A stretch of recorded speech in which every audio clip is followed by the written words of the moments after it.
안녕하십니까, 동산형입니다. 오늘 저희는 빌딩에 대해서 한번 알아보도록 하겠습니다. 부동산 투자하시면 초급, 중급, 고급 전문가 과정이 있는데요.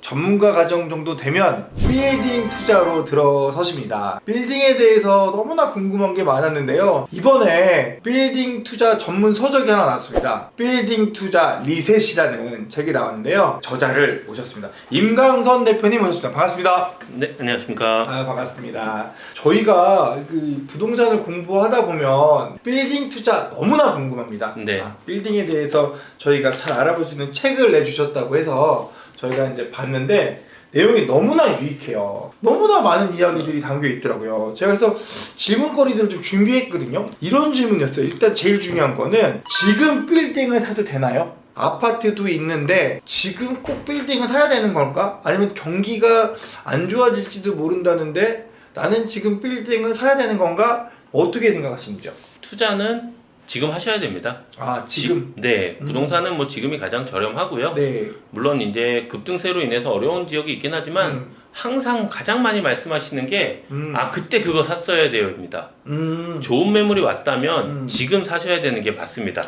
네, 준비가 되셨다는 전제하에서고요. 항상 생각하는 그 지금 어디서 사야 되는지 무엇을 사야 되는지 책에 소상히 나와 있는 것 같은데요. 꼬마 빌딩을 살 때 기준 토지라고 말씀을 첫 챕터에서 얘기해 주셨거든요. 네. 첫 파트에서 이게 무슨 뜻인가요? 우선은 절대 평수에 대한 얘기를 했습니다. 지금 저희가 다 꼬마 빌딩에 많이 심취해 있잖아요. 네네네. 근데 꼬마 빌딩이라고 해도 이게 수익을 낼 수 있는 면적이라는 게 있습니다. 네네. 저희가 우선 장사를 하게 되면 흔히 들리는 얘기가 테이블이 8개는 있고 몇 회전을 해야 된다라고 얘기를 하는 것처럼 그쵸. 직장인들도 중소기업들도 직원들이 몇 명이 있는지를 한번 생각을 해보세요. 보통 5명은 다 넘습니다. 네네네. 한 7, 8명 정도가 중소형 업체인 경우들이 좀 많은데 네.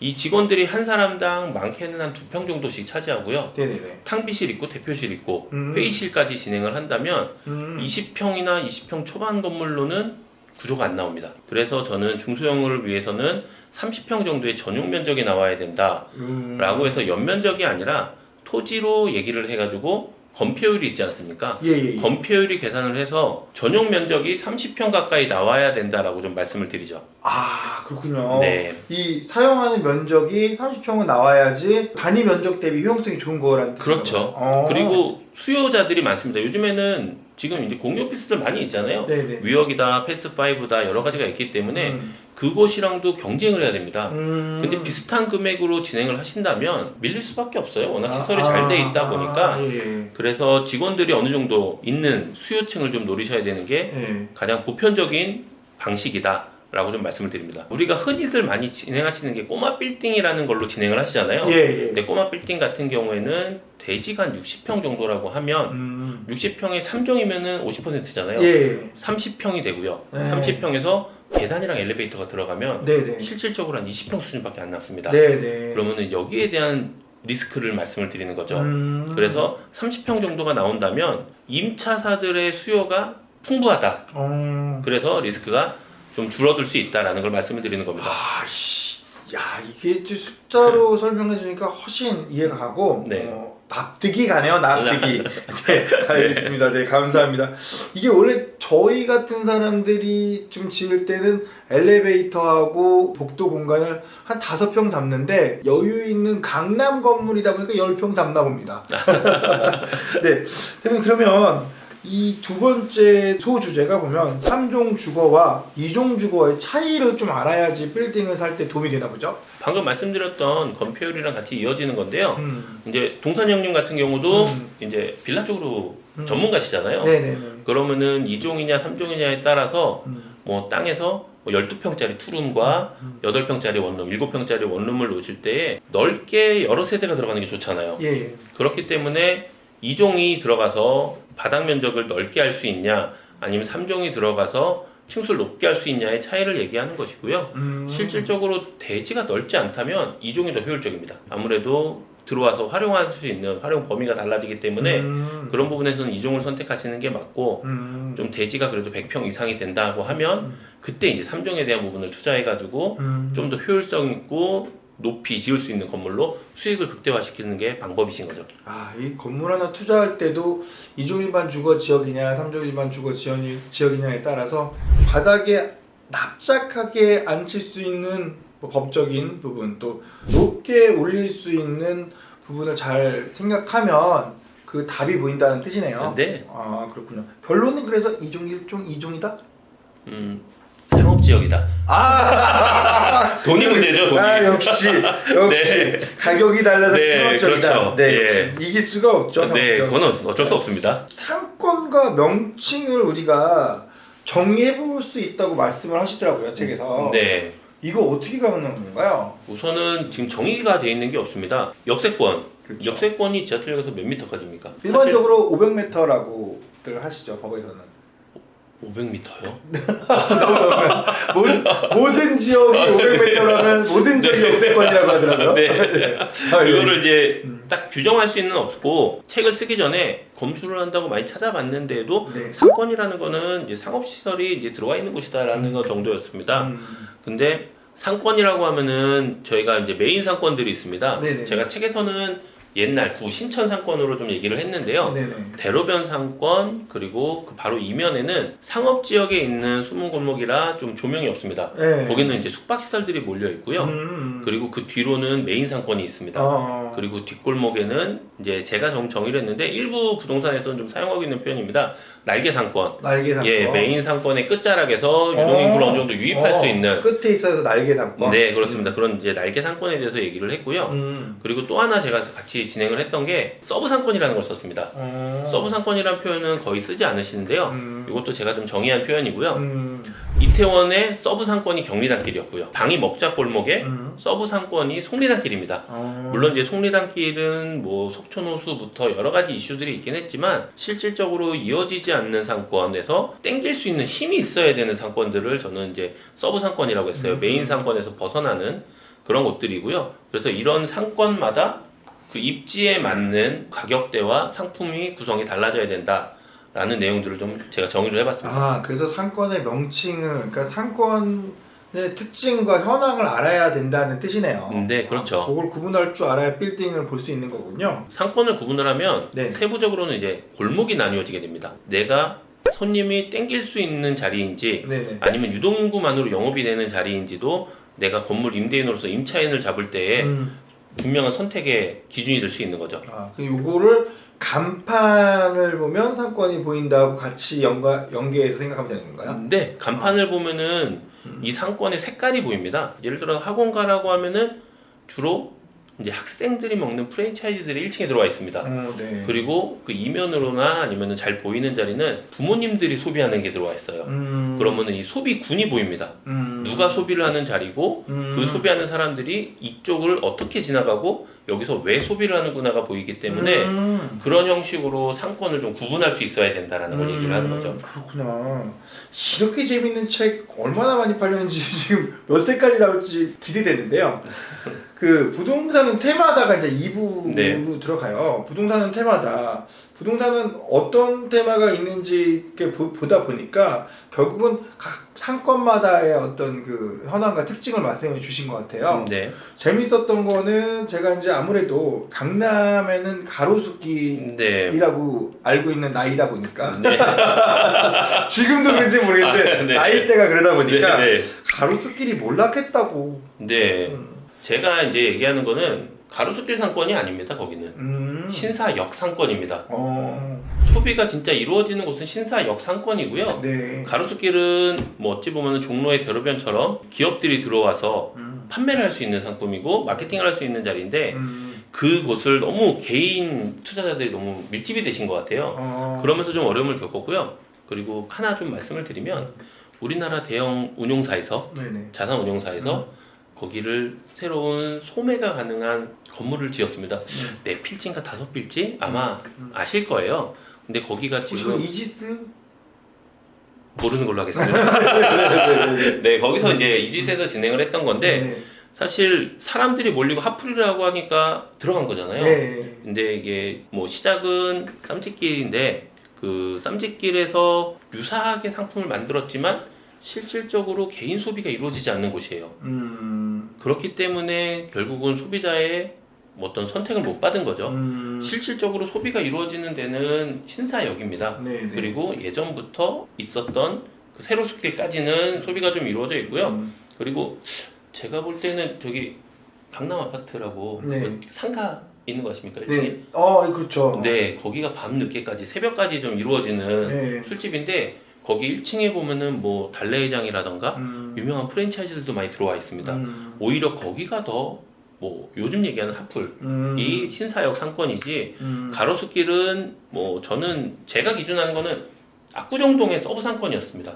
이제 가로수길이 우리가 생각하던 그런 이미지가 네. 조금은 달라졌군요. 네, 그러니까 원래 생겼던 거를 좀 알아야 돼요. 음. 가로수길은 우선은 우리나라 최초의 유료 화량이 생겼던 데고요. 그리고 뭐 영화사라던가 이런 것들이 사무실로 임차를 해서 쓰던 곳입니다.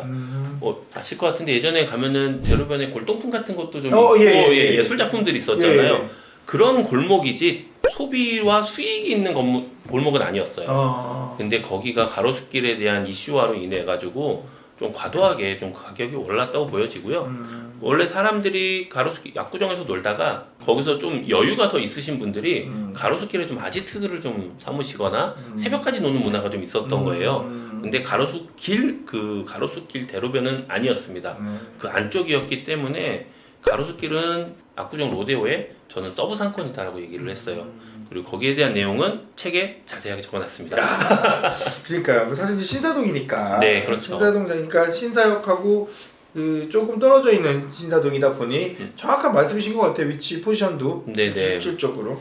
그러면 저희가 이제 궁금한 게 그런 거거든요. 새로운 성수동. 네. 그러니까 강남이 좋은 건 사람들이 다 알아요. 네. 누구나 알고 강남에 투자해야 된다는 거는 아무런 구체적인 정보가 없더라도 어설프게 알아도 강남이라는 건 대부분 알아요. 네.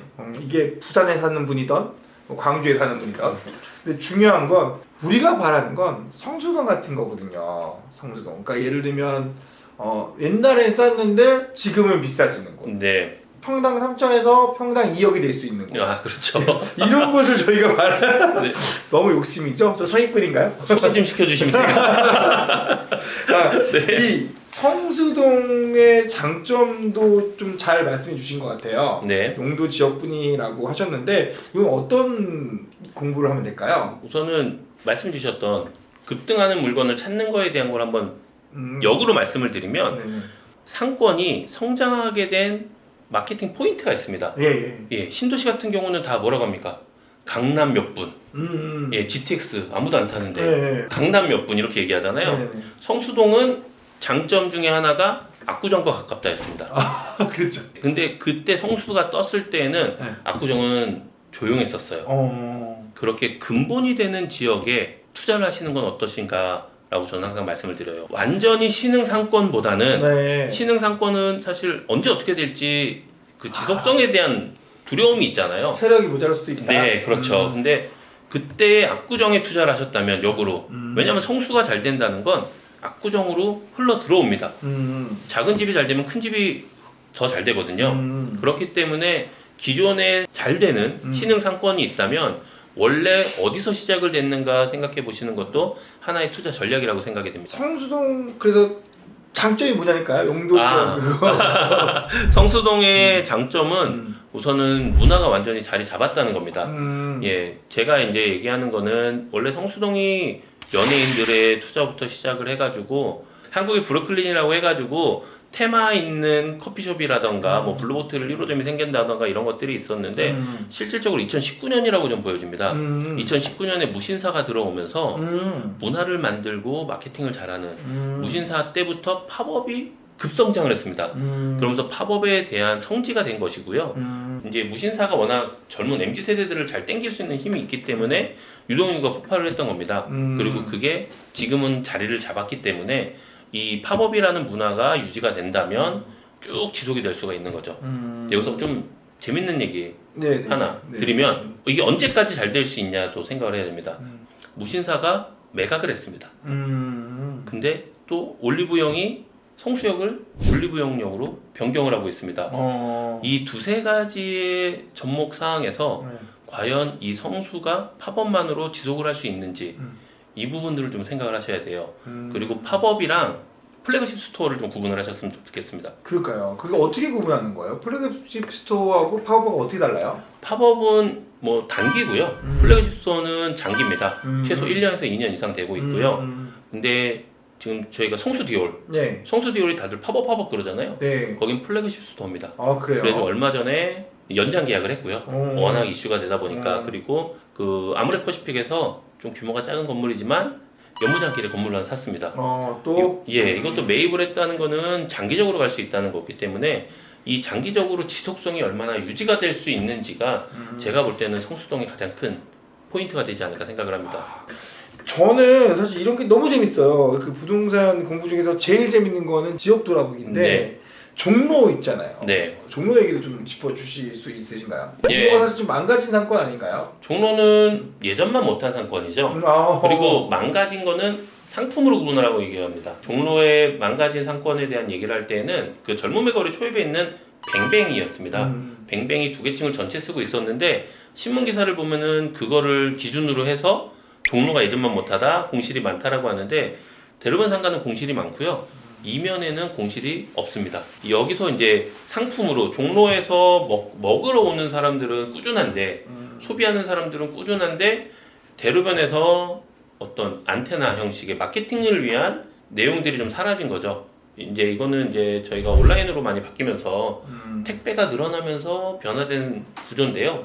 사실 대로변에 비싼 임대료를 주고 광고를 하는 것보다 온라인 광고를 하는 게 훨씬 더 효율적이시거든요. 요즘 뭐 그렇죠. 네, 그렇기 때문에 이제 소매상들이 줄어들고 있는 것들이 일반적이고요. 이 소매상들이 줄어들고 있는 것들과 맞물려서 대로변이 줄어든 거고 이면에는 여전히 식당들은 유지가 되고 있습니다. 사람이 멈추고 돈 쓰는 자리가 있어요. 그 멈추고 돈 쓰는 자리도 간판을 보시다 보면 끝자락에 있는 간판들이 보입니다.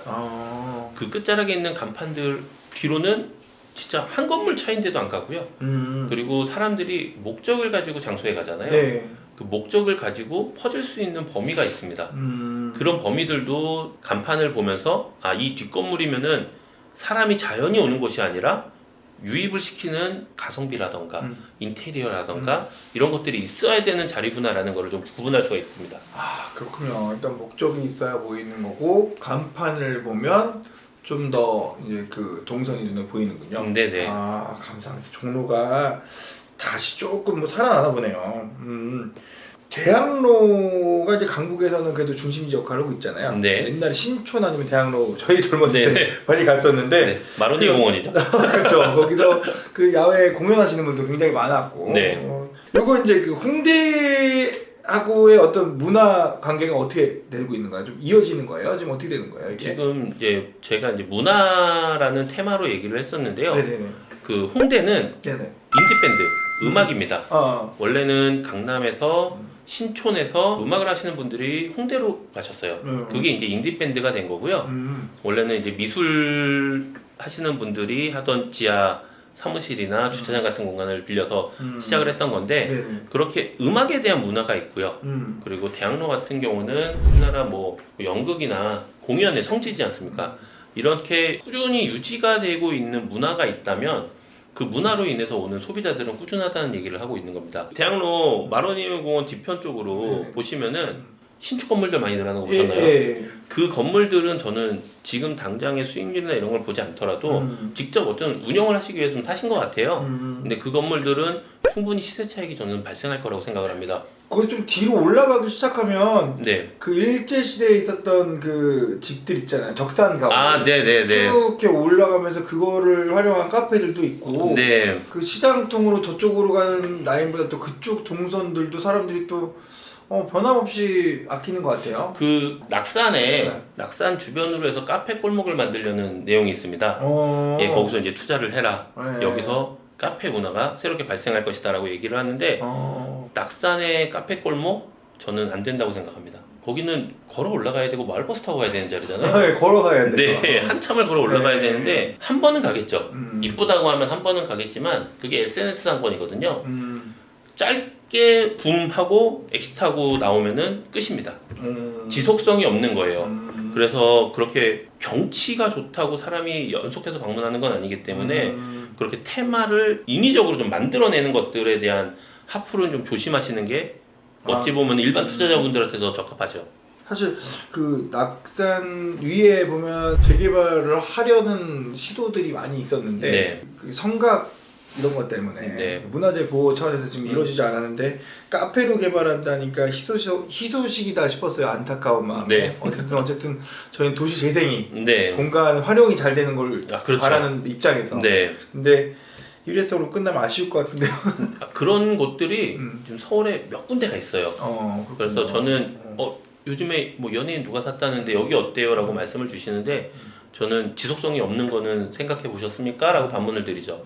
왜냐면은 빌딩 고객분들을 만나면 오래 뵈야 되잖아요. 그렇죠. 그렇기 때문에 단기적인 것보다는 좀 리스크에 대한 부분을 먼저 말씀을 드리고 중장기적으로 갈 수 있는 것들을 많이 얘기해 드리는 편이에요.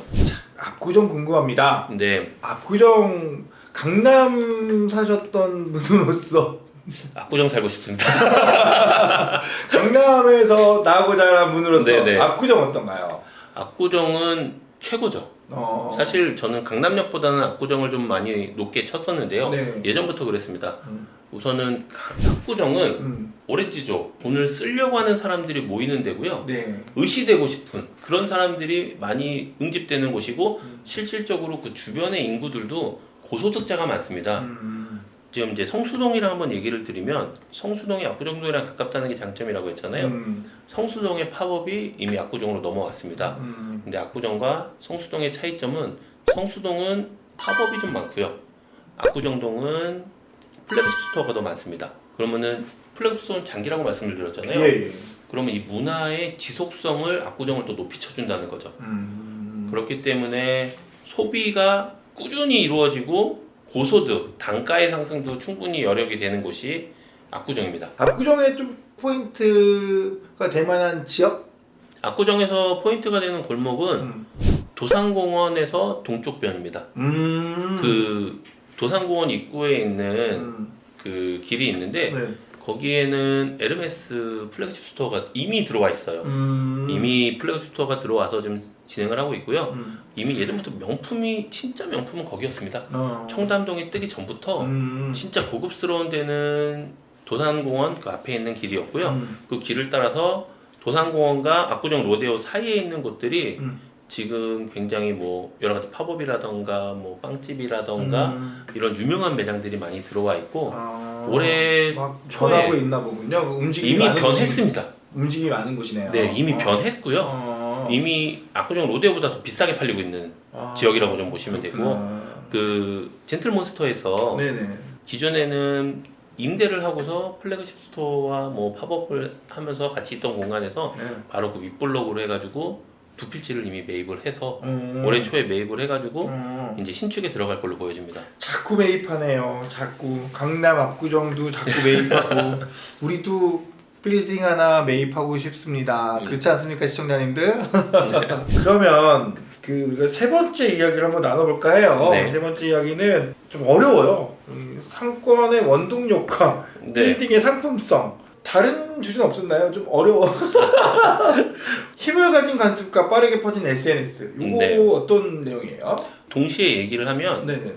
SNS로 가장 핫했던 상권은 경리단길이고요. 오. 경리단길은 원래 남산 경사로에 있어가지고 야경이 굉장히 좋은 곳이었습니다. 네네네. 하지만 유동인구를 모두 소화할 수 있는 환경은 아니었고요. 그리고 기본적으로 힘을 가지고 있는 데는 여의도를 한번 말씀드릴까요? 여의도는 대구탕이나 해장국이 가장 비싼 동네가 아닐까. 그쵸. 네. 우리 금융가 분들 그렇죠. 숙지해서. 네. 네, 그렇기 때문에 이 여의도 상권과 경리단길 상권을 비교했을 때 어디가 더 좋다고 생각이 되십니까? 여의도요. 그렇죠. 네. 뭐 여의도는 이제 개인 투자자들이 들어가기에는 너무 큰 건물들이기 때문에 현실적인 벽은 분명히 있지만 상권에 대한 구분을 말씀을 드린다면 이 SNS로 남산이 보이네, 루프탑이 너무 이쁘다. 이거는 일회성이고요. 두 번 가기가 어렵습니다. 그 경사로면을 뭐 하이힐을 신고 가기도 어렵고 주차도 어렵고, 근데 거기에 이면에 이면까지 3천, 5천, 한 7천까지 거래가 됐는데 아까 얘기했듯이 땅도 좁습니다. 땅도 좁고 SNS로 뭐 싸고 이쁜 거를 보러 오시는 분들한테는 접목되기가 좀 어려웠던 거죠. 올해가 두 번 들이니까 알겠어요. 네. 이거 낙산에서 얘기하실 때는 네. SNS 또 갈 수 있고 5천만 원이 많이 다가면 그것도 좋은 거지. 근데 생각했는데 말씀하신 대로 두 번 못 갈 만한 이유가 있을 수 있겠네요. 그렇죠. SNS에 한 번 올리면은 그걸로 끝입니다. 네. 지속성이 없을 수 있군요. 네, 그렇기 때문에 지속성 없는 상권과 우량 상권이라는 거는 뭐 핫플? 인터넷에 나오진 않지만 누구나 다 알고 있잖아요. 금융맨들이 가장 많이 있고 고소득자들이 가장 많이 점심을 사 먹는 데가 여의도입니다. 이런 곳들이 진짜 우량 상권이라고 좀 말씀을 드리는 거죠. 아, 그렇게 구분할 수 있군요. 네, 항상 꾸준하게 소비가 되고 높은 단가도 소화할 수 있는 데가 우량 상권이라고 말씀을 드리는 겁니다. 일반적으로 저희가 상권의 판단을 할 때 네, 뭘 파느냐가 중요하잖아요. 그렇죠. 뭘 파느냐가 말씀하신 것처럼 뭐 커피 파냐, 먹을 거 파냐, 재화를 파냐 여러 가지가 네. 있지만 일단 가장 편한 게 저희 이제 이게 돈이 아니겠습니까? 아, 그렇죠. 돈 중에서도 싼 거 파냐, 비싼 거 파냐. 네, 요거 저희한테 고민이 되거든요, 항상. 네, 싼 거 파는데 많이 팔리는 곳, 그렇죠. 비싼 거 파는데 조금 팔리는 곳. 요런데 이제 구분할 때 보면 그 모여 사는 고소득자들의 어떤 그 비중 네, 이런 것들이 그 빌딩을 살 때 어떤 영향을 주나요? 그 중요한 것들은 여러 가지가 있는데요. 네네네. 가장 유명한 데로 얘기를 드리면 네네. 설해마을이 있습니다. 설해마을, 예. 강배동. 예, 지금은 설해마을이 뭐 주택가 가격이 많이 떨어졌다. 예. 그거는 이제 고급 주거에 대한 어떤 니즈가 좀 달라졌기 때문에 반대적인 기사들이 많이 나오고 있는데요. 기존의 걸로 본다면 설해마을의 이자카야는 단가가 다릅니다. 고급 주거들이 있고 고소득자들이 모여 있는 곳이라면 높은 단가의 물건을 팔 수가 있는 거죠. 오히려 이런 곳은 면적이 작더라도 프라이빗한 매장으로도 가능합니다. 네. 뭐 돈을 쓸 수가 있는 분들이 있으니까 이런 것들을 좀 생각을 하셔야 되고요. 그리고 많은 분들이 익숙치 않은 지역인데 고속터미널, 강남 고속터미널 뒤에 삼호물산 사거리라고 있습니다. 네네네. 그 뒤편에 있는 데가 굉장히 고소득층이 또 모여 있는 곳입니다. 거기는 학원가들이 좀 많이 있고요. 네. 대치동 학원이 안 되면 글로 간다고 하시더라고요. 네. 뭐 반포 쪽에 계신 분들이 학원을 그쪽으로 또 많이 보내세요. 그리고 이런 곳들이 고소득자들이 있고 그 주변에 높은 단가의 식당들이 좀 있는 겁니다.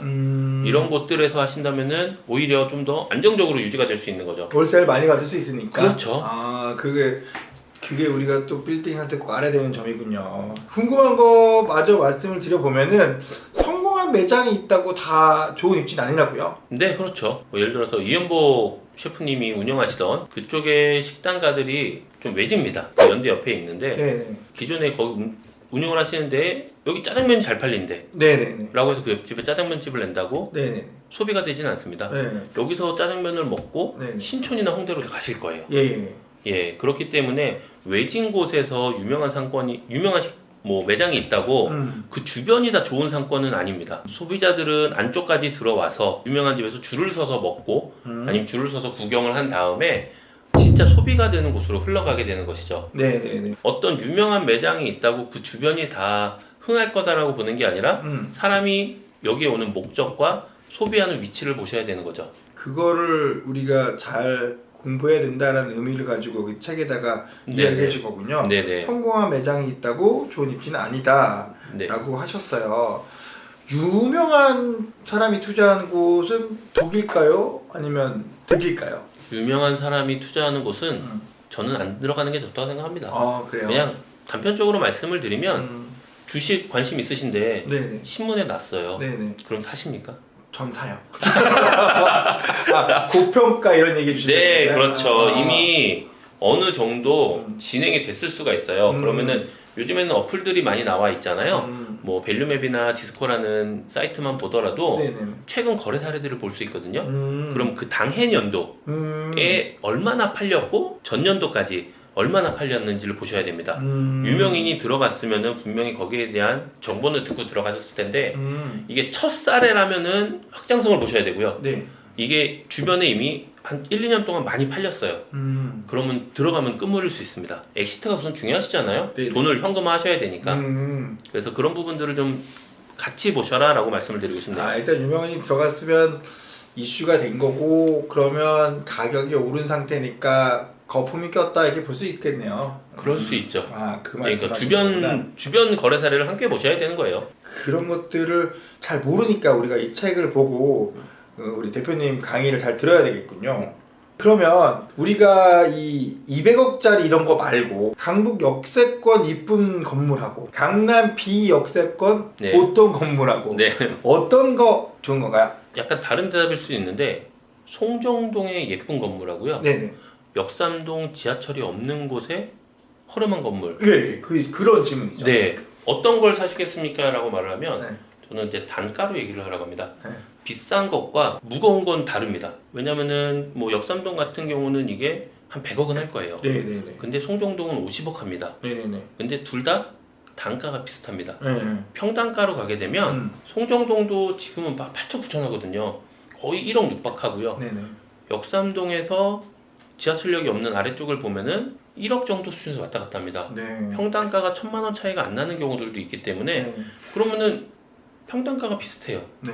그럼 역삼동 사시겠습니까? 송정동 사시겠습니까? 저는 상급지인 역삼동 살 것 같은데. 그렇죠. 이게 사람들이 생각을 할 때 내가 가지고 있는 총액으로 많이 생각을 하세요. 네. 내가 살 수 있는 건물. 하지만 살 수 있는 건물 당연히 내가 못 사는 건물은 상관이 없는 거니까 네네네. 그런 부분들에 대해서는 당연히 우선적으로 챙겨 보셔야 하나 선택을 하신다면 이 평단가로 어디가 더 비싼 금액인지 비싼 금액이 어딘지 보시는 게 제가 볼 때는 포인트라고 생각이 됩니다. 그렇군요. 그 연예인들 네. 그 빌딩 가면 연예인들 많이 사잖아요. 네네. 그리고 또 재벌 2세도 아니고 이제 네. 재벌 3세들이 사잖아요. 네, 그렇죠. 재벌 3세가 뭐야 이제 4세까지 가는 것 같은데 재벌 3, 4세가 사는 재벌 건물들의 스타일이 좀 있나요? 그분들이 좋아하는 스타일이나 위치나 가격대나 뭐 이런 것들이 있나요? 저는 최근 추세를 말씀을 드리면 네네. 가격대는 사실 의미가 없고요. 뭐 뭐 연예인분들 유명하시면 대출도 잘 나옵니다. 네. 그렇구나. 그리고 재벌분들은 사실 대출도 필요 없고요. 예, 이분들은 작은 거 안 삽니다.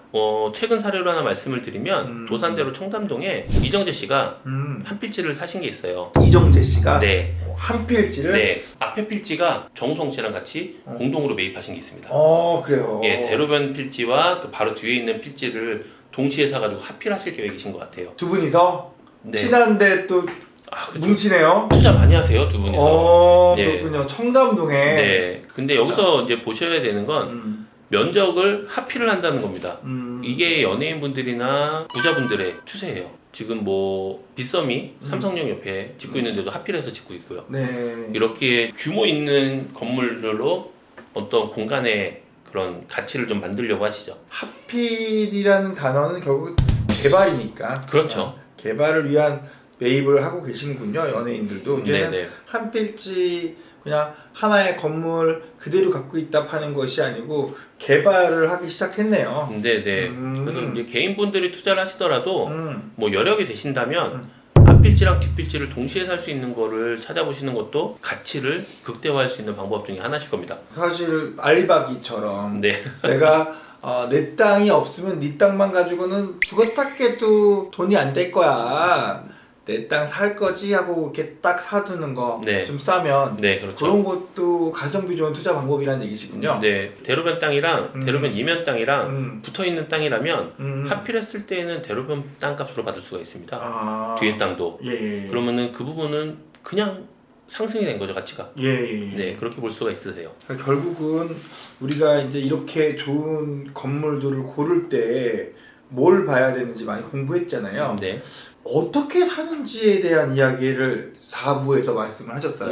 네네. 파트 4 어떤 내용들을 준비해 주셨나요? 제가 간단하게 순차적으로 좀 말씀을 드리면요. 네네. 리모델링에 대한 이슈가 굉장히 사람들의 많은 관심을 받았습니다. 근데 네네네. 이쁜 건물이라고 좋은 건 아닙니다. 이 건물을 쓸 사람이 있어야 됩니다. 임대인의 손님은 임차인이라는 걸 잊으시면 안 되고요. 임차인이 들어올 수 없는 자리에 건물을 아무리 이쁘게 지어도 활용을 하지 않기 때문에 예쁜 계륵처럼 되는 거죠. 그래서 이쁜 건물이라고 우선적으로 선호하지 않으셨으면 좋겠고요. 또 하나는 안정적인 임대차와 괜찮은 수익률의 금매가 없냐고 물어보세요. 네. 네. 그러면 안 되는 거 아니에요? 말씀드리겠습니다. 없습니다. 네, 그건 없고요. 네. 안정적이고 너무 좋은데 네네. 가격이 깎였대요. 그거는 한 번 더 두들겨 보시라고 말씀을 드리고 싶습니다. 본인도 임대인이 되면 결국 물건을 팔아야 되잖아요. 건물을. 내가 임대가 잘 나오고 탄탄한데 네. 싸게 파시겠습니까? 아니죠. 네. 그러면은 안 보이는 하자가 있을 가능성이 있기 때문에 너무 황금 비율이다, 너무 좋다 음. 싶은 것들은 한 번 더 두들겨 보셔야 된다라고 아. 좀 말씀을 드리고요. 네네네. 한두 가지 장점에 빠지시면 안 됩니다. 음. 흔히 많이 실수하시는 게 나는 신사동만 살 거예요 라고 얘기하시는 분들이 계세요. 맞아요. 예, 근데 신사동에서도 빌라들만 모여있는 주택가들이 있고요. 차도 다니기 어려운 골목들도 있습니다. 근데 신사동이라고 거길 사시면 안 돼요. 소비가 이루어지지 않는 곳이기 때문에 오히려 장점 한두 가지에 보시기보다는 단점을 줄이는 거를 좀 포커스를 맞춰서 보시는 게 안정적인 임대에도 좋고, 안정적인 임대가 된다면 수익률 상승에도 좋은 겁니다. 아, 좋은 투자 방법이네요. 네, 그래서 단점을 좀 줄이라고 단점을 말씀을 줄이는 드리고, 거 굉장히 네. 인상 깊은데요. 네네. 예, 그리고 통임대 뭐 꼬말띵이 이슈가 되고 통임대 사옥이 되면서 가짜 임대료에 대한 이슈가 있었어요. 그러니까 사실 그 부분이 제가 꼭 물어보고 싶었던 건데 네. 일부 악덕 매매업자분들께서는 그렇죠. 임대료를 비싸게 지불해 주는 임차인을 집어넣고 네, 건물값을 높여서 판 후에 그렇죠. 그 임차인들이 뭐 아는 사람인지 어쩐지 모르겠지만 뭐 자기가 들어갔다 빠졌는지 모르겠지만 네, 매매가 되자마자 몇 개월 만에 도망가는 사례들이 있다고요? 네, 그렇죠.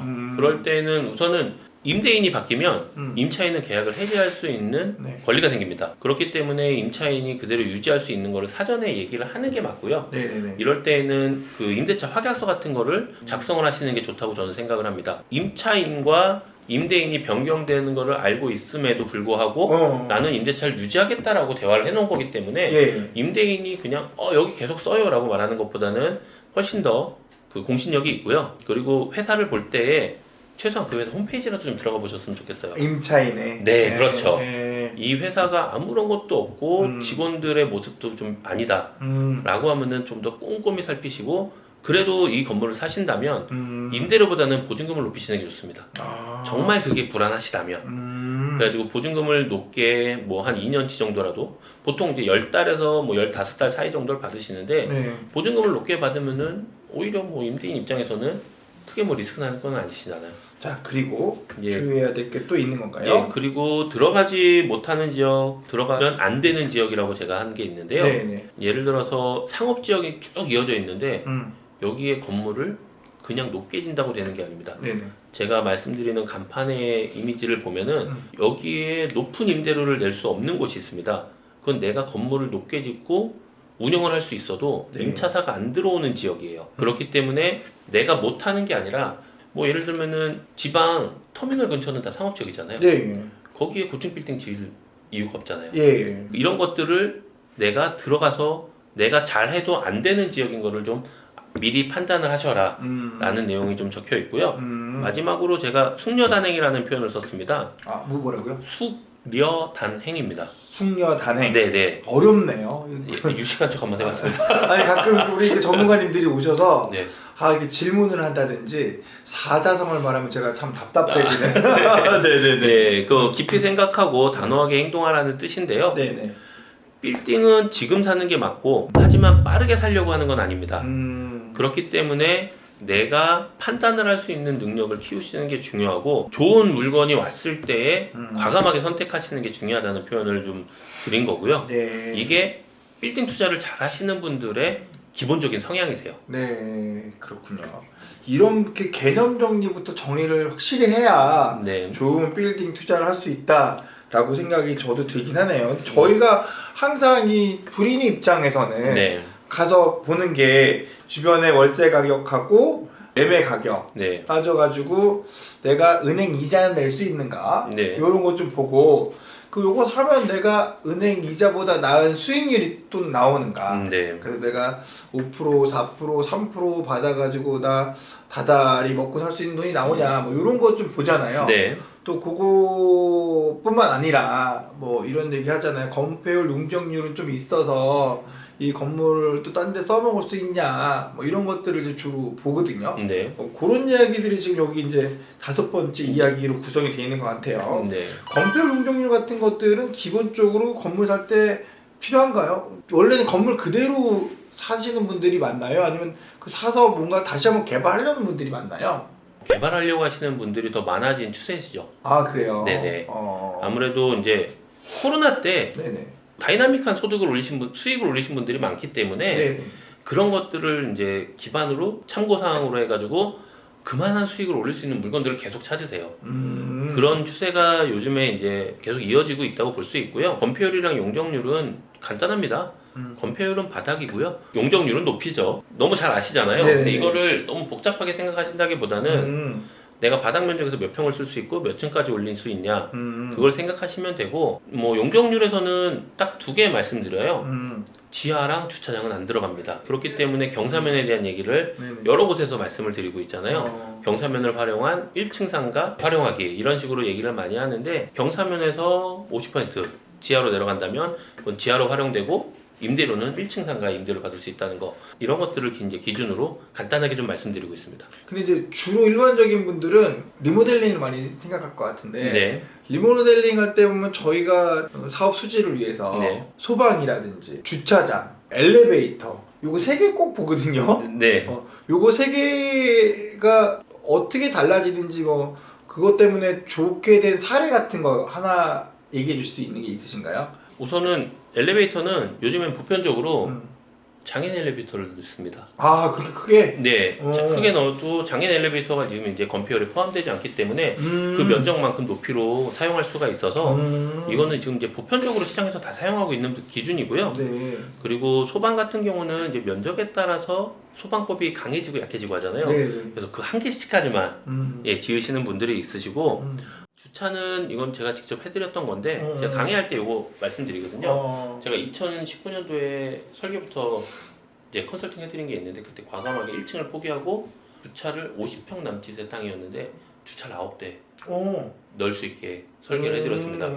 그러면은 지하에서 사업자 승인이 날 수 있는 구조, 비상계단이죠. 네. 비상계단을 좁게 빼는 것부터, 공식적인 주차는 5대였는데요. 이거를 지금 9대로 넣을 수 있게 처음부터 설계사무소에 제가 요청했던 게 꾸겨 넣을 수 있는 주차를 만들어 주십시오라고 해서 준공되기 전에 엑시트한 게. 와, 대단하네요. 9대를 50평에 넣는다는 건 거의 불가능하죠, 원래는. 네, 사실 그때 2019년도만 하더라도 꼬마 빌딩 사옥에 대한 니즈가 많지 않았었거든요. 네. 근데 1층을 포기하는 거를 많이 반대했어요, 주변에서.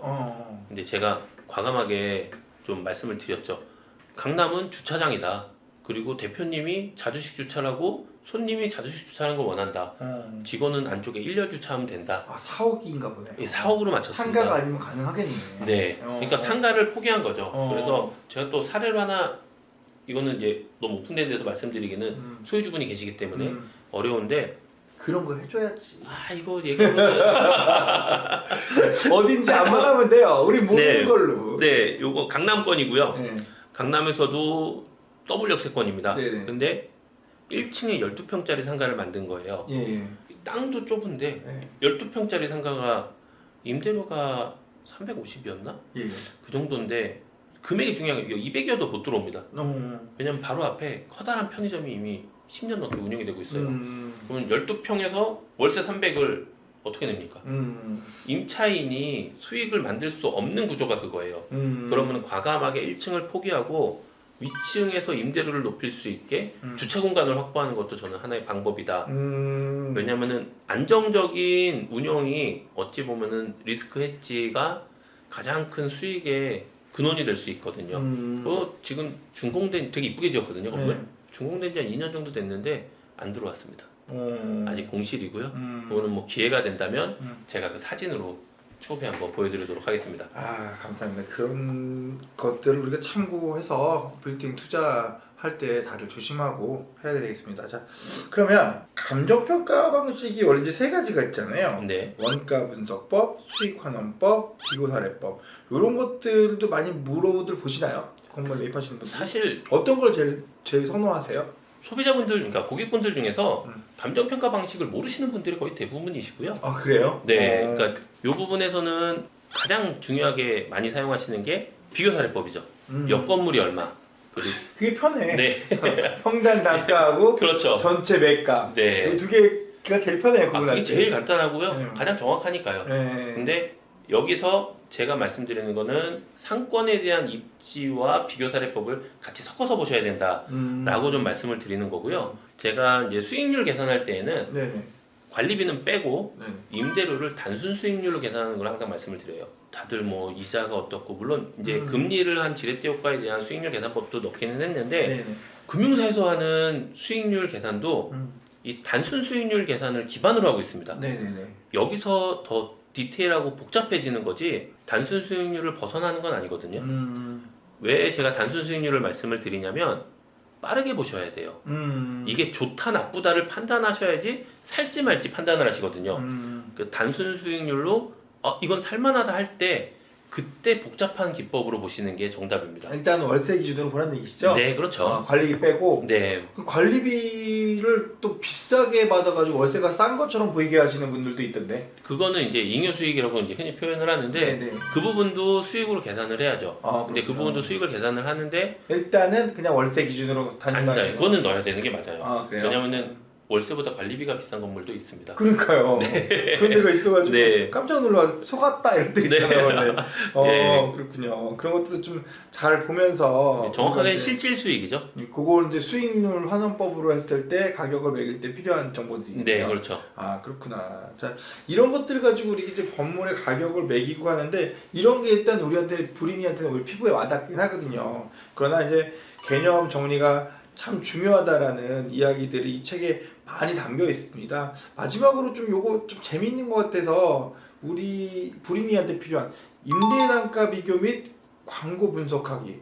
네. 이거는 저는 듣도 보도 못한 네, 광고 분석하기 무슨 뜻이에요? 광고 분석하기는 제가 이제 처음 얘기를 하는데요. 네. 이제 금융사들이 부동산 시장에 많이 들어오면서 네. NOC라는 개념이 나왔습니다. 네. 예, 그거는 전용 면적당 임대료와 관리비를 합한 금액이고요. 네. 근데 일반적으로 우리가 이제 개인들이 투자하는 건물 같은 경우는 네이버 기준으로 네. 임대 면적으로 표시가 되는데 이 임대 면적도 정확하지가 않고 한 층 면적으로 얘기되는 것들이 많습니다. 왜냐면은 중소형 빌딩 같은 경우는 한 층에 한 임차인만 있는 경우가 많잖아요. 그럼 계단 면적까지 다 해가지고 한 층으로 비교를 하는데 네. 이 건물을 이 한 층으로 보고서 주변이랑 비교를 한다면 계단이랑 엘리베이터까지 어느 정도 생각을 해서 봐야 된다라는 거를 지금 적은 거고요. 아까 동사님께서도 말씀 주셨듯이 네이버로 가능한 임대료인지 봐야 된다고 하셨잖아요. 네네네. 이 네이버가 지금은 규모가 너무 거대해졌습니다. 그렇기 때문에 좀만 신경 써서 본다면 가짜 매물이 바로 보입니다. 똑같은 매물이 계속 광고가 되고 있거든요. 광고 분석하기가 그런 뜻이에요? 네, 이게 다 100억인데 하나가 80억이에요. 예. 95억이면 그럴 수 있겠지만 네. 20%가 차이가 나면 네. 그거 가짜 매물인 거죠. 어... 이런 식으로 비교를 할 수가 있고요. 낚시 매물이군요. 네, 그렇죠. 그리고 임대도 옆에 주변이랑 봤을 때에 건물 연면적으로 한층 바닥 면적으로 하는지 보고서 이 면적을 평당가로 나눠주시는 거죠. 이렇게 해서 비교를 하시면은 이 건물의 임대료가 실질적인 건지 아닌지를 좀 알 수가 있으십니다. 그러니까요. 참 안타깝게도 사람인지라 네. 80억에 나오면 100억에 나온 게 10개라도 80억짜리 꼭 클릭하고 전화해보는데 진짜일까 하죠. 그러니까요. 이런 그 매물을 검토하는 사이트들을 또 소개해 줄 수도 있나요? 안에 뭐 기본적으로 토지에 대한 것들, 토지음에서 찾는 방법도 기초적인 것들을 말씀을 드려놨고요. 그리고 디스코라던가 밸류맵 같은 형식으로 이제 보는 거, 그리고 그 상권에 대해서 임차사들을 볼 수 있는 게 있습니다. 그래요. 네, 임차사들을 볼 수 있는 것들 사이트로 해가지고 기존에 있던 이력들까지 해서 여기가 짧게 바뀌었다면 왜 짧게 바뀌었는지 실질적으로 10년 정도 최근 사례 같은 경우는 로드뷰를 통해서 볼 수 있으시거든요. 네. 근데 로드뷰로 보는 게 아니라 이 사업자 변경 내용으로도 확인하실 수 있는 게 있어요. 이거는 그래요. 강남 같은 경우는 오피스잖아요. 네네. 예, 사무실은 간판이 없는 데가 많습니다. 네. 그러면은 이 사업자를 확인할 수가 있으시니까 이런 것들을 실질적으로 어떻게 찾아보면 되는지, 그리고 유동인구 밀집 같은 걸 어떻게 찾아보면 되는지 되게 간단하게 책에 나와 있습니다. 감사합니다. 이렇게 좋은 책 잊지 않으셨죠? 빌딩 투자 리셋입니다. 리셋. 에스텔 아니고 리셋입니다. 리셋. 네, 우리 그 임강선 대표님을 통해서 오늘 많은 이야기를 책을 통해서 공부할 수 있어서 감사드립니다. 네, 시청자님들 오늘도 오랜 시간 시청하느라 고생 많으셨고요. 오늘 좋은 하루 되십시오. 감사합니다.